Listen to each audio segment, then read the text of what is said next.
আসন্ন ত্রয়োদশ জাতীয় সংসদ নির্বাচনকে সামনে রেখে ঝুঁকিপূর্ণ ভোট কেন্দ্র পরিদর্শন করেছেন মুন্সিগঞ্জের police super Menhajul Alam PPM. মঙ্গলবার মুন্সিগঞ্জের গজারিয়ায় পুলিশ তদন্ত কেন্দ্র, গোয়াগাছিয়া পুলিশ ক্যাম্প এবং সংশ্লিষ্ট ভোট কেন্দ্রগুলো পরিদর্শন করেন। এ সময় ভোট কেন্দ্রগুলোর সার্বিক নিরাপত্তা ব্যবস্থা, অবকাঠামোগত প্রস্তুতি এবং আইনশৃঙ্খলা পরিস্থিতি সরেজমিনে পর্যবেক্ষণ করেন। পরিদর্শনকালে পুলিশ সুপার নির্বাচন সংশ্লিষ্ট কর্মকর্তা ও দায়িত্বপ্রাপ্ত পুলিশ সদস্যদের সঙ্গে মতবিনিময় করেন।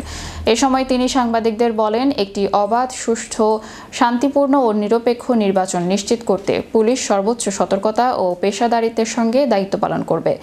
এ সময় তার সঙ্গে উপস্থিত ছিলেন মুন্সিগঞ্জ জেলা অতিরিক্ত পুলিশ সুপার কাজী হুমায়ুন রশিদ, জেলা ক্রাইম অ্যান্ড অপারেশন শাখার অতিরিক্ত পুলিশ সুপার ফিরোজ কবির, লেফটেন্যান্ট আরিফিন, গজারিয়া থানার অফিসার ইনচার্জ হোসেন আলী সহ গজারিয়ার সেনা ক্যাম্পের একটি টিম।